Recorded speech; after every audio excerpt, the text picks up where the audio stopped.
Hello and welcome to young minds career institute. Hope all you guys are doing well. So आज के lecture में हम बात करने वाले हैं ऑक्सीजन डिसोसिएशन कर्व के बारे में। समझेंगे कि ऑक्सीजन डिसोसिएशन कर्व को हम किस तरीके से इंटरप्रेट कर सकते हैं, उसका मीनिंग क्या होता है, किस तरीके से हीमोग्लोबिन ऑक्सीजन का ट्रांसपोर्ट करता है। उन सभी चीज़ों को हम आज के लेक्चर में डिस्कस करने वाले हैं। अगर आप चैनल पर नए हैं और अब तक चैनल को सब्सक्राइब नहीं किया है तो आई अर्ज कि चैनल को सब्सक्राइब कर लीजिए, अपने दोस्तों के साथ शेयर कर लीजिए। तो चलिए फिर डायरेक्टली मूव करते हैं अपने मेन टॉपिक के ऊपर। लेकिन उससे पहले अगर आप हमारे एप्लीकेशन पर जाएंगे तो अब आपको सारे लेक्चर टॉपिक वाइज बेसिस पर अवेलेबल हो जाएंगे। तो एक बार जाके आप इसको एप्लीकेशन पर चेकआउट कर सकते हैं। कोर्स रिलेटेड अगर आपको कुछ ज़्यादा जानकारी की ज़रूरत है तो आप डायरेक्टली मेरे व्हाट्सएप पे कनेक्ट कर सकते हैं, उसका भी लिंक आपको डिस्क्रिप्शन में मिल जाएगा। तो चलिए फिर बात करते हैं आज के मेन टॉपिक के ऊपर और समझते हैं ऑक्सीजन डिसोसिएशन कर्व। लेकिन उससे पहले कुछ छोटी छोटी बातें समझ लेते हैं सो दैट कि जो डिसोसिएशन कर्व है उसको हम बहुत आसानी से समझ सके। ठीक है, तो जनरली अगर मैं बात करूं, ब्लड के अंदर आपने पढ़ा है कि आरबीसी प्रेजेंट होता है और आरबीसी के अंदर हीमोग्लोबिन प्रेजेंट है। ठीक है, अब ये जो हीमोग्लोबिन है, ये हीमोग्लोबिन ऑक्सीजन का ट्रांसपोर्ट करवाता है। ठीक है, थ्रू आउट द बॉडी क्या है, ऑक्सीजन का ट्रांसपोर्ट करवाने में हेल्प करता है। अब यहां पर आपको ये बात जाननी होगी कि ये जो ऑक्सीजन का ट्रांसपोर्ट है वो दो तरीकों से होता है। ठीक है, अगर हम बात करें यहां पर जो ऑक्सीजन का ट्रांसपोर्ट है, ऑक्सीजन का ट्रांसपोर्ट ट्रांसपोर्ट अब ये दो तरीकों से होता है। ठीक है, कैसे होता है दो तरीकों से, तो ध्यान रखना है कि इसमें जो 97% है, यानी मान लेते हैं कि अगर हमारे पास टोटल 100% ऑक्सीजन है तो उस 100% ऑक्सीजन में से जो 97% ऑक्सीजन है उसका जो ट्रांसपोर्ट होगा वो आरबीसी के थ्रू होगा। ठीक है, उसका ट्रांसपोर्ट किसके थ्रू होगा, आरबीसी के थ्रू। यानी हीमोग्लोबिन क्या करेगा, हीमोग्लोबिन क्या करेगा, ऑक्सीजन से बाइंड करेगा और ऑक्सी हीमोग्लोबिन का फॉर्मेशन करता है और वो ऑक्सी हीमोग्लोबिन ट्रांसपोर्ट किया जाता है। तो ये चीज आपको याद रखना है। सो 97% ऑक्सीजन क्या है, हीमोग्लोबिन के साथ बाइंड होके मतलब ट्रांसपोर्ट होगा। ठीक है, जब भी इसके साथ बाइंड होगा तो क्या बनाएगा, ऑक्सी हीमोग्लोबिन का फॉर्मेशन करता है हीमोग्लोबिन, तो इसका फॉर्मेशन करता है। ये चीज आपको याद रखना है। और बाकी जो 3% रह जाता है, बाकी जो 3% ऑक्सीजन है उसका जो ट्रांसपोर्ट होता है वो प्लाज्मा में डिजॉल्व फॉर्म में होता है। प्लाज्मा डिजॉल्व फॉर्म, प्लाज्मा में डिजॉल्व फॉर्म में होता है। तो ये चीज आपको इसके बारे में अच्छे से याद रखना है। यानी हमारी बॉडी में ऑक्सीजन का ट्रांसपोर्ट दो तरीकों से होता है। ठीक है, 97% जो ऑक्सीजन है वो हीमोग्लोबिन के साथ बाइंड होके ऑक्सी हीमोग्लोबिन बनाएगा और फिर उस ऑक्सी हीमोग्लोबिन का ट्रांसफर किया जाता है, उसका ट्रांसपोर्ट किया जाता है। ठीक है, बाकी जो 3% आपका जो ऑक्सीजन बच जाता है वो प्लाज्मा में डिजॉल्व फॉर्म में उसका ट्रांसपोर्ट किया जाता है। ये चीज आपको इसके बारे में अच्छे से याद रखना है। ठीक है, अब इन्हीं चीजों को मैंने यहाँ पे लिख रखा है, एक बार इसको देख लेते हैं। सो ये जो ब्लड है, ठीक है, ब्लड क्या है, एक मीडियम की तरह वर्क करता है जो कि ऑक्सीजन और CO2 का ट्रांसपोर्ट करवाता है। ये चीज आपको याद रखना है। उसके अलावा जो 97% ऑक्सीजन है, ठीक है, उसका जो ट्रांसपोर्ट होता है वो आरबीसी के साथ बाइंड होके होता है। आरबीसी के अंदर जो हीमोग्लोबिन है उसके साथ बाइंड होके होता है। ये चीज आपको याद रखना है।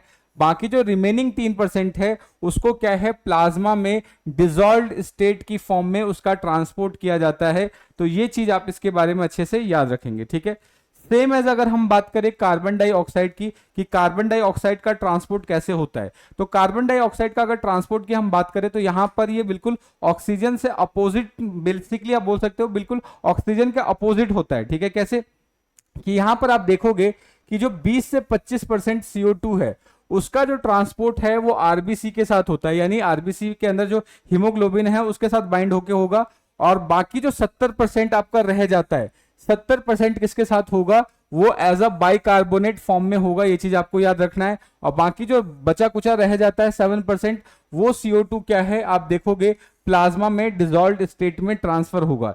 यानी अगर हम बात करें जो CO2 है, CO2 का ट्रांसफर या उसका ट्रांसपोर्ट कैसे होगा, तो 20 से 25% CO2 क्या है आरबीसी के साथ ट्रांसपोर्ट होगा इन बाइंडिंग फॉर्म, ये चीज आपको याद रखना है। 70% क्या होगा बाइकार्बोनेट की फॉर्म में ट्रांसपोर्ट होता है, और बाकी 7% क्या है आपका डिसॉल्व्ड स्टेट में ट्रांसपोर्ट होगा। अब ये जो ट्रांसपोर्ट है CO2 का ट्रांसपोर्ट, उसको हम नेक्स्ट लेक्चर में कवर करेंगे। तो अभी सिर्फ इतना ही आपको ये फिगर्स याद रखने हैं, बस काफी है, ठीक है, क्योंकि आज का जो हमारा मेन टॉपिक है वो ऑक्सीजन डिसोसिएशन कर्व है, हमें वो समझना है। तो जस्ट अभी ये फैक्चुअल पॉइंट्स है जिनको आपको अच्छे से याद रखना है, ठीक है। ये कुछ छोटी छोटी बातें हैं जो फैक्चुअल पॉइंट्स है जिनको आपको अच्छे से याद रखना है। अब हमें समझना है कि ऑक्सीजन डिसोसिएशन कर्व, लेकिन उससे पहले हमें समझना होगा हीमोग्लोबिन के बारे में, क्योंकि आपको पता है कि जो ऑक्सीजन है वो हीमोग्लोबिन के साथ बाइंड होकर ऑक्सी हीमोग्लोबिन का फॉर्मेशन करता है, ठीक है। अब वो किस तरीके से होगा उसको एक बार देख लेते हैं, लेकिन उससे पहले हमें क्या समझना होगा, हीमोग्लोबिन के बारे में समझना होगा। तो हीमोग्लोबिन क्या है, एक रेड कलर का आयरन कंटेनिंग पिगमेंट होता है, ठीक है। हीमोग्लोबिन क्या है, आयरन कंटेनिंग रेड पिगमेंट होगा, जो आपको याद रखना है, जो कि बेसिकली आप बोले आयरन पोरफायरिन रिंग का बना हुआ होता है, ठीक है। सो ध्यान रखना है हीमोग्लोबिन किसका बना होता है, आयरन पोरफायरिन रिंग का बना हुआ होता है। डिटेल में जब हम इसको सर्कुलेटरी सिस्टम पढ़ेंगे तो उसके अंदर इसको बहुत ज्यादा डिटेल करेंगे। अभी सिर्फ आपको ये नाम याद रखना है कि ये क्या है, आयरन पोरफायरिन रिंग का बना हुआ स्ट्रक्चर होता है। तो ये चीज आप इसके बारे में अच्छे से याद रखेंगे कि आयरन पोरफायरिन रिंग का स्ट्रक्चर होता है, ठीक है। अब सबसे इंपॉर्टेंट चीज कि जो हीमोग्लोबिन है वो 4 यूनिट से मिलकर बनता है, और हर एक यूनिट में एक आयरन प्रेजेंट होगा जो कि +2 स्टेट में होता है। ये बहुत इंपॉर्टेंट पॉइंट है, इसको हमें अच्छे से याद रखना है कि जो हीमोग्लोबिन है, हीमोग्लोबिन के अंदर जो आयरन होता है वो +2 स्टेट में होता है, ये आपसे पूछ लिया जाता है, ठीक है। तो इस बात को हमें अच्छे से याद रखना है। सो यहां पर क्या होगा कि हीमोग्लोबिन के अंदर 4 यूनिट्स होते हैं, और हर एक यूनिट में एक आयरन होता है जो कि +2 स्टेट में होता है, और हर एक आयरन क्या है ऑक्सीजन के साथ बाइंड होगा, ठीक है। तो यहां पर देखो ये क्या है, आयरन है, बाकी इधर साइड में पोरफायरिन रिंग प्रेजेंट होगा।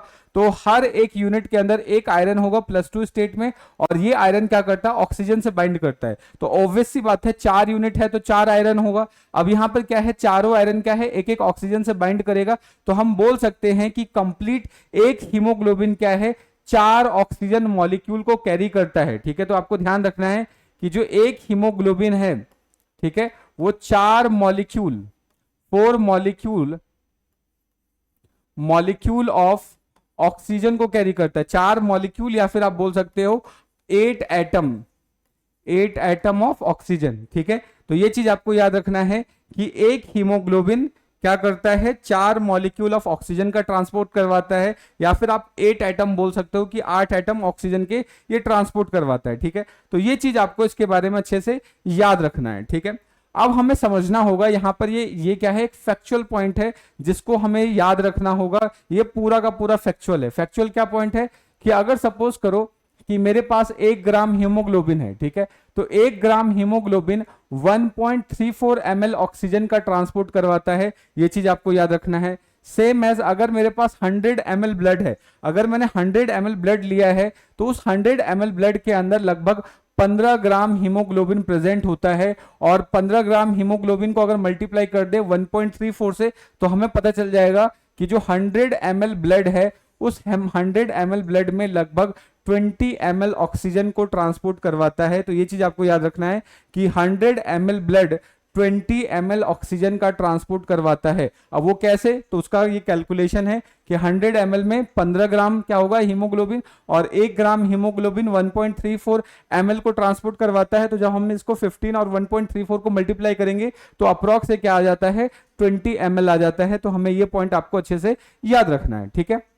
अब नेक्स्ट इंपॉर्टेंट चीज कि अब यहां पर ये ट्रांसपोर्ट कैसे होता है। अब हम ये जो डिसोसिएशन और एसोसिएशन कर्व पढ़ेंगे उसमें हमें सबसे इंपॉर्टेंट चीज जो आपको याद रखनी है वो ये याद रखनी है कि जब भी हम ये जो ऑक्सीजन डिसोसिएशन कर्व पढ़ते हैं, यहां पर जो ऑक्सीजन का डिसोसिएशन होता है वो ऑक्सीजन के पार्शियल प्रेशर पर डिपेंड करता है, ठीक है। तो ध्यान रखना है कि जिस जगह पे जहां पर ऑक्सीजन का पार्शियल प्रेशर ज्यादा होता है, ठीक है, जहां पर ऑक्सीजन का पार्शियल प्रेशर ज्यादा होता है वहां पर हीमोग्लोबिन की जो एफिनिटी होती है वो ऑक्सीजन को लेके ज्यादा होती है, और वहां पर डिसोसिएशन नहीं होता। यहां पर क्या है, ये इसकी एफिनिटी ज्यादा होने की वजह से ये ऑक्सीजन के साथ ज्यादा बाइंड होता है, ठीक है। तो ध्यान रखना है कि जिस जगह पर ऑक्सीजन का पार्शियल प्रेशर ज्यादा होता है वहां पर हीमोग्लोबिन की एफिनिटी ज्यादा होती है, वो ऑक्सीजन से ज्यादा बाइंड करता है। फॉर एग्जांपल अगर हम एल्वुलाई की बात करें तो एल्वुलाई के अंदर क्या है, ऑक्सीजन का पार्शियल प्रेशर ज्यादा होता है, तो ऑक्सीजन का पार्शियल प्रेशर ज्यादा होगा तो वहां पर हीमोग्लोबिन की एफिनिटी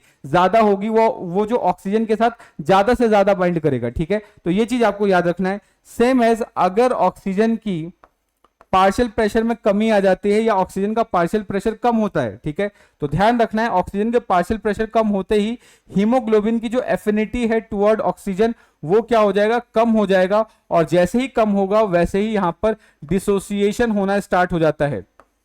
यहां पर क्या होना स्टार्ट हो जाता है, डिसोसिएशन स्टार्ट हो जाता है। तो ध्यान रखना है कि बॉडी की जिन जगहों पर ऑक्सीजन का पार्शियल प्रेशर कम होता है वहां पर क्या है, हीमोग्लोबिन से जो ऑक्सीजन है उसका डिसोसिएशन बढ़ जाता है। फॉर एग्जांपल अगर हम टिश्यू लेवल पे बात करें तो टिश्यू लेवल पे क्या है कि ऑक्सीजन का पार्शियल प्रेशर कम होता है, और जैसे ही वहां पर पार्शियल प्रेशर कम होगा तो वहां पर डिसोसिएशन होना स्टार्ट होगा। यहां पर राइट शिफ्ट आपको देखने को मिल जाता है। अब ये राइट शिफ्ट और लेफ्ट शिफ्ट क्या होता है इसको अभी हम थोड़ी देर में डिस्कस करेंगे, बट आपको ध्यान रखना है कि ऑक्सीजन का एसोसिएशन और डिसोसिएशन इस बात पर डिपेंड करता है कि ऑक्सीजन का पार्शियल प्रेशर उस जगह पर कितना है। पार्शियल प्रेशर ज्यादा है तो एसोसिएशन को या फिर उसकी एफिनिटी को बढ़ाता है, अगर पार्शियल प्रेशर कम है तो वहां पर क्या है, एफिनिटी कम हो जाएगी और वहां पर डिसोसिएशन प्रमोट होता है। ठीक है, तो ये चीज आपको इसके बारे में अच्छे से याद रखना है। तो अगर हम इन दो पॉइंट्स को अच्छे से याद रखते हैं तो हम क्या कर सकते हैं कि पूरा का पूरा जो डिसोसिएशन कर्व है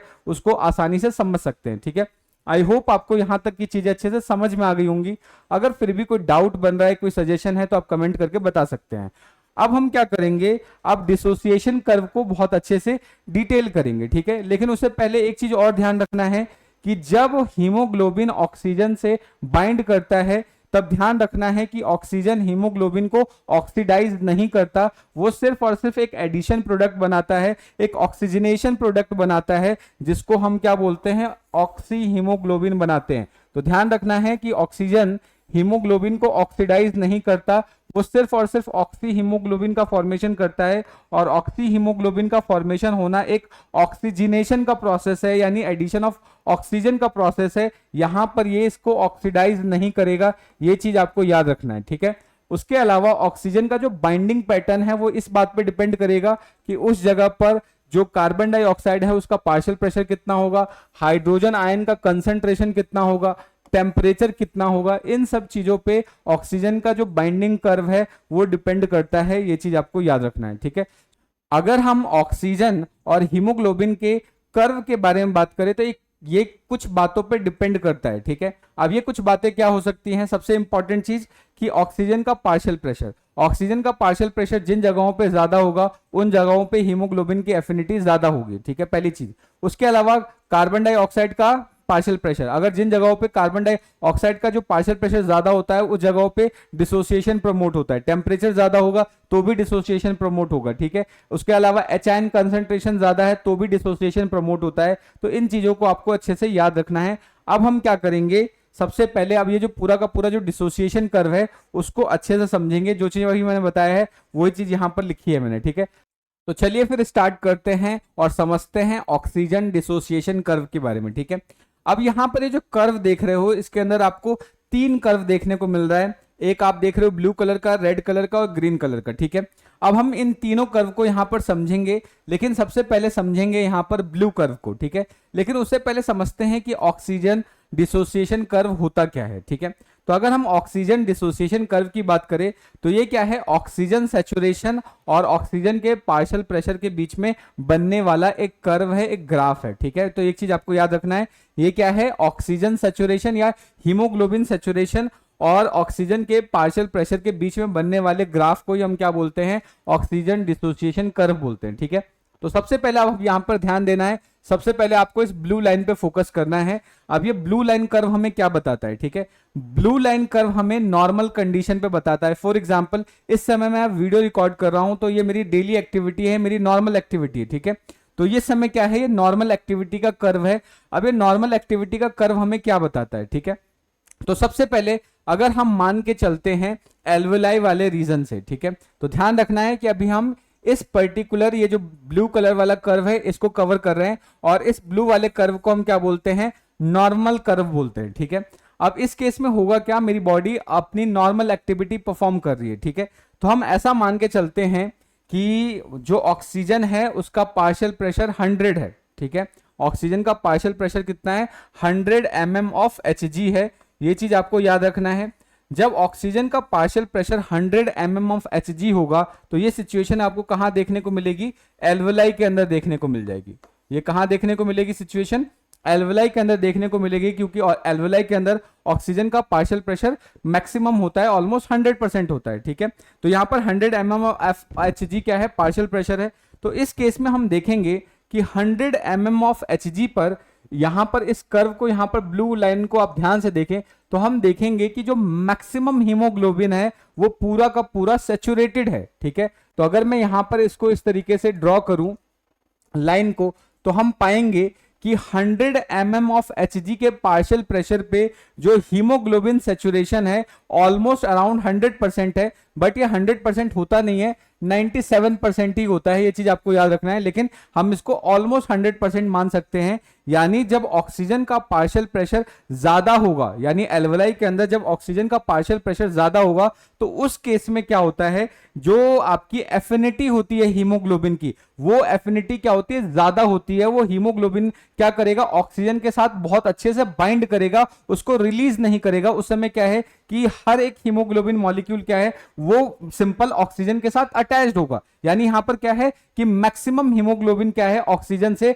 सैचुरेटेड हो जाएंगे। ठीक है, तो यहां पर ध्यान रखना है कि जब पार्शियल प्रेशर ऑक्सीजन का ज्यादा होता है उस केस में आप देखेंगे जो सैचुरेशन है हीमोग्लोबिन का वो मैक्सिमम होता है, ऑलमोस्ट अराउंड 97% या आप इसको बोल सकते हो 100% के करीब होता है। ये चीज आपको याद रखना है। ठीक है, लेकिन जैसे ही पार्शियल प्रेशर कम होना स्टार्ट हो जाता है, फॉर एग्जाम्पल अगर हम बात करते हैं पार्शियल प्रेशर, यहां पर सिंपल मान लेते हैं 40 mm ऑफ Hg। अब ये partial pressure 40 mm of Hg कब बनता है, जनरली जैसे सपोज करो मैं नॉर्मल एक्टिविटी कर रहा हूं तो इस समय क्या है, मेरे टिश्यूज के अंदर जो ऑक्सीजन का पार्शियल प्रेशर है वो कितना होगा, वो होगा आपका 40 mm ऑफ Hg के करीब होता है टिश्यू के अंदर। ठीक है, ये कहां पर देखने को मिलेगा, टिश्यू के अंदर आपको देखने को मिलेगा। तो आप जनरली क्या है, लंग से जैसे ही ब्लड हार्ट के अंदर आएगा, हार्ट से ब्लड को पंप किया जाएगा टिश्यू के अंदर, तो जैसे ही टिश्यूज के अंदर पंप किया जाएगा तो आने के बाद अब जैसे ही उसको लगेगा कि यार यहां पर टिश्यू पर ऑक्सीजन का पार्शियल प्रेशर कम है, तो उस केस में अब हीमोग्लोबिन क्या करेगा, वो अब यहां पर डिसोसिएट होना स्टार्ट करेगा। अब उसका जो सैचुरेशन पहले ऑलमोस्ट जो 100% था वो 100% नहीं रह जाएगा, उसका यहां पर जो कंसंट्रेशन है या जो सैचुरेशन है वो 100% से कम हो जाएगा। ठीक है, अब वो कितना रह जाता है उसको देख लेते हैं। अगर इस लाइन को हम पीछे की तरफ ड्रॉप करते हैं तो हम यहां पर इसको इस तरीके से मिला पाएंगे। ठीक है, तो हम देखते हैं कि यहां पर जो सैचुरेशन है मात्र 75% रह जाता है। कहां पहले सैचुरेशन अराउंड 97% था, अब वो कहां हो चुका है, 75% हो चुका है। इसका मतलब क्या हुआ कि जैसे सपोज करो कि ये एक हीमोग्लोबिन है और हीमोग्लोबिन के साथ इस तरीके से 4 ऑक्सीजन मॉलिक्यूल जुड़े हुए हैं। ठीक है, तो ये 4 ऑक्सीजन मॉलिक्यूल कब जुड़ेंगे, जब प्रेशर कितना हो, 100 mm ऑफ Hg हो, उस केस में हीमोग्लोबिन पूरी तरीके से सैचुरेट है। लेकिन जैसे ही टिश्यू के पास जाता है, टिश्यू के पास आते ही प्रेशर क्या हो जाएगा, कम हो जाएगा। प्रेशर 40 mm ऑफ Hg है, उस केस में हीमोग्लोबिन पूरी तरीके से सैचुरेट नहीं हो पाता। वो क्या करेगा, 4 ऑक्सीजन में से एक ऑक्सीजन को रिलीज कर देता है और रिलीज करके कहां भेज देता है, टिश्यू के पास में भेज देता है, सो दैट कि वहां का जो प्रेशर था जो कम था उसको दोबारा से मेंटेन किया जा सके। ठीक है, तो ये चीज आपको याद रखना है। तो जैसे ही टिश्यू के अंदर प्रेशर कम हो जाएगा उसी केस में आप देखोगे कि सैचुरेशन जहां पर पहले ऑलमोस्ट अराउंड 100% था, अब सैचुरेशन सिर्फ और सिर्फ 75% ही रह गया है। ठीक है, नेक्स्ट इंपॉर्टेंट चीज यहां पर एक पॉइंट और आपको याद रखना है। एक पॉइंट है यहां पर जिसको हम बोलते हैं 50। ठीक है, यहां पर क्या है, P50। तो ध्यान रखना है P50 क्या होता है, P50 वो पॉइंट है जहां पर हीमोग्लोबिन सैचुरेशन अराउंड 50% रह जाएगा। मींस कि 4 ऑक्सीजन में से हीमोग्लोबिन क्या करेगा, 2 ऑक्सीजन को रिलीज कर देगा। ठीक है, तो आपको ये वाला पॉइंट याद रखना है कि ये प्रेशर कितना होता है। तो P50 almost around 27 mm of Hg के करीब होता है। तो ये चीज आपको याद रखना है कि जैसे ही टिश्यू प्रेशर आपका 27 mm ऑफ Hg हो जाएगा, उस केस में जो ऑक्सीजन सेचुरेशन है वो गिर के कितना हो जाता है, 50% हो जाता है। ठीक है, तो यहां पर हमें इन 3 पॉइंट्स को याद रखना है और इन्हीं 3 पॉइंट्स के बेसिस पे हम लेफ्ट शिफ्ट और राइट शिफ्ट को डिस्कस करने वाले। ठीक है, तो पहली चीज क्या हमें याद रखनी है कि जब जनरली क्या है, एल्वलाई के अंदर जब पार्शियल प्रेशर ऑक्सीजन का ज्यादा था, उस केस में सारे हीमोग्लोबिन ऑक्सीजन से सैचुरेटेड थे, ऑलमोस्ट अराउंड 100%, और स्पेसिफिकली अगर बात करें तो 97% था। ठीक है, लेकिन जैसे जैसे प्रेशर कम होना स्टार्ट होता है ऑक्सीजन का, बॉडी की जिन जगहों पे ऑक्सीजन का पार्शियल प्रेशर कम होता चला जाता है, उन जगहों पर क्या है, हीमोग्लोबिन सैचुरेशन कम होना स्टार्ट होगा। जो पहले ऑलमोस्ट अराउंड 100% था, अब वो क्या है, जैसे ही मान लेते हैं 40 mm ऑफ Hg पे चला जाता है, मान लेते हैं कि ब्लड ऐसी जगह पे पहुंचता है या हीमोग्लोबिन ऐसी जगह पे पहुंचता है जहां पर ऑक्सीजन का partial pressure 40 mm of Hg रह जाता है, उस केस में अब ऑक्सीजन का जो सैचुरेशन पहले 100% था, उसके पास पहले 4 ऑक्सीजन थे, अब वो अपना सैचुरेशन कम करना स्टार्ट करेगा और सैचुरेशन कितना कर देगा, 75% कर देगा। ठीक है, तो ये चीज आपको याद रखना है, 40 पे सैचुरेशन कितना हो जाता है, 75।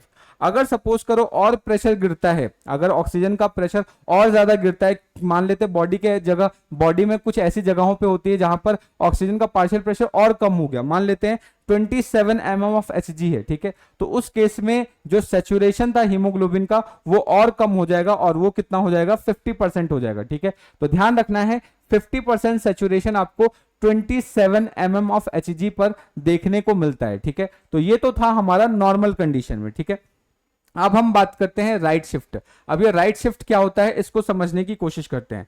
तो अगर मैं राइट शिफ्ट की बात करूं तो राइट शिफ्ट कर्व हमें देखने को कब मिलता है, सपोज करो अभी तो मैं नॉर्मल एक्टिविटी कर रहा हूं, अभी व्हाट इफ की अगर मैं जिम चला जाऊं, वहां पर एकदम बोल सकते हैं विग्रस एक्सरसाइज करना स्टार्ट कर दूं, तो जैसे ही मैं एक्सरसाइज करना स्टार्ट करूंगा, मेरी बॉडी के अंदर जो टिश्यूज एक्टिविटीज है वो बढ़ जाएगी, टिश्यू के अंदर जो ऑक्सीजन डिमांड है वो बढ़ जाएगा, यानी टिश्यू को बहुत ज्यादा ऑक्सीजन की रिक्वायरमेंट पड़ेगी, यानी टिश्यू के अंदर क्या है कि जो ऑक्सीजन का पार्शियल प्रेशर है वो बहुत कम होने लग जाएगा, कार्बन डाइऑक्साइड का जो प्रेशर है टिश्यू के अंदर वो बढ़ते चला जाएगा। ठीक है, तो जैसे ही टिश्यू के अंदर ऑक्सीजन का जो पार्शियल प्रेशर है वो कम होगा, यानी टिश्यू को ऑक्सीजन की डिमांड बढ़ जाएगी। अब जब टिश्यू को ऑक्सीजन की डिमांड बढ़ेगी तो ऑटोमेटिकली क्या है, जो हीमोग्लोबिन का सैचुरेशन पहले ज्यादा था, अब वो सैचुरेशन पहले के मुकाबले क्या हो जाएगा, कम हो जाएगा।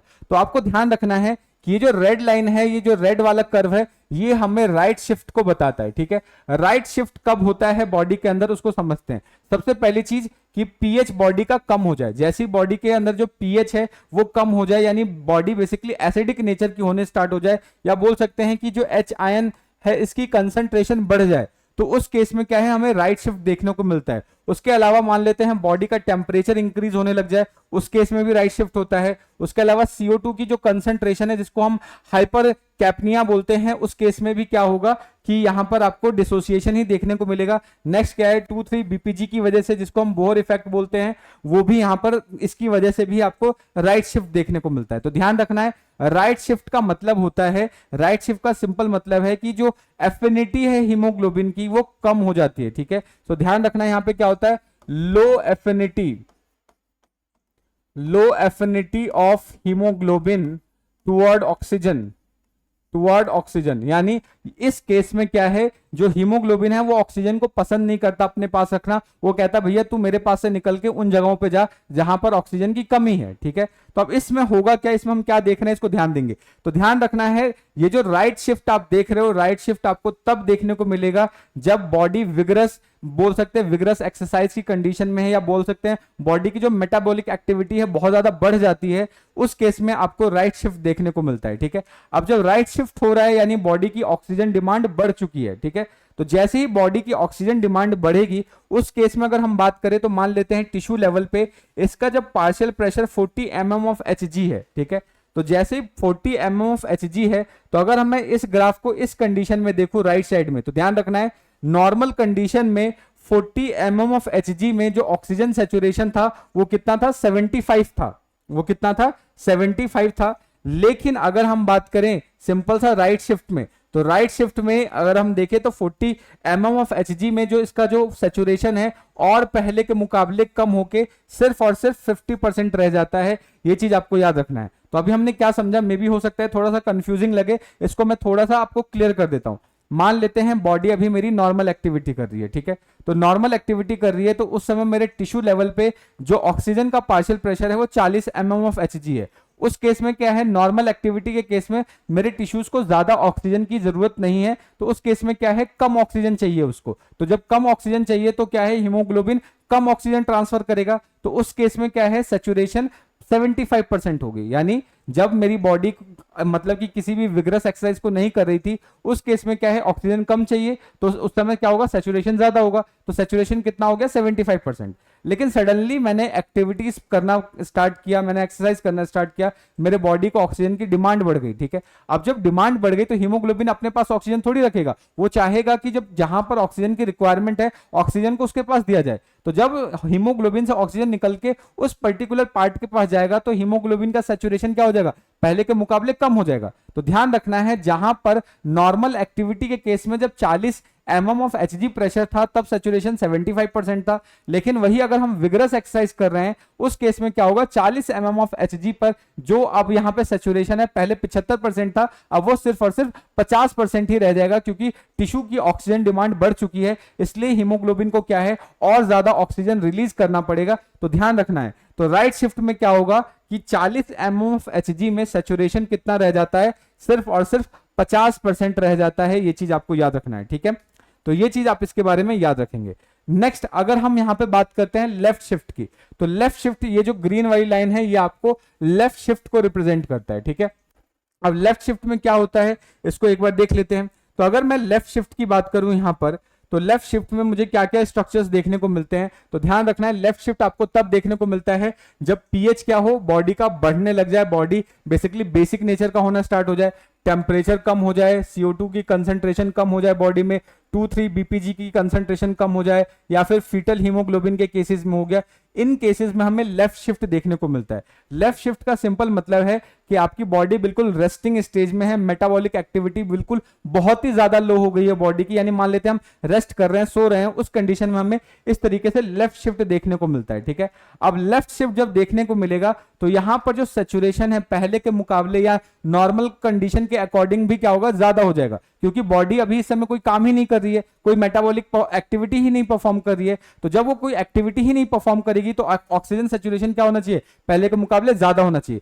सिंपल सा आपको ये बात याद रखना है कि बॉडी अगर एक्टिविटी परफॉर्म करेगी तो सैचुरेशन कम हो जाएगा, एक्टिविटी परफॉर्म नहीं करेगी तो सैचुरेशन बढ़ जाएगा, ठीक है। तो ये चीज आपको याद रखना है। तो ध्यान रखना है कि जहां पर अगर हम अगेन यहां पर ये एक आइडियल पॉइंट को मान के चल रहे हैं 40 mm of Hg, 40 mm of Hg में नॉर्मल कंडीशन में सैचुरेशन 75% था, विगरस कंडीशन में सैचुरेशन 50% हो गया।